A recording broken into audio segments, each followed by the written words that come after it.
Энэ хүн бол цаатан тува алдарч сууян удган 100 гаруй насалсан. Хүсгэл аймгийн Цагаанор сумын баруун тайгад насаараа амьдарсан. За сууян удганы эмэг их нь бол алдарт үрэл удган. Үрэл удганыг хараагүй хүн байсан гэдэг. Тэгээд хүнд сайн юм хийхээр бол нүднээс нь сүү гоожиж, муу юм хийхээр бол нүднээс нь цус гоождөг байсан гэж ярьдаг.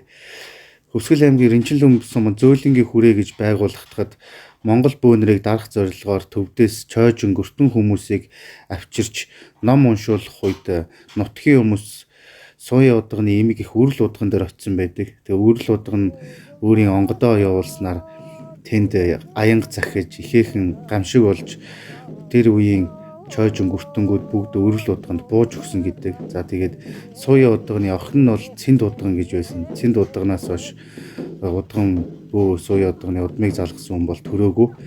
За тэгээд сууян удган дээр мөн Христийн номлогч нар бас 2000 оны ихэнх үед очиж исэн байдаг. За тэгээд сууян удган тэдгээр хүмүүс бас бөөгийн шидийг үзүүлэн гайхшруулад буцаасан байдаг.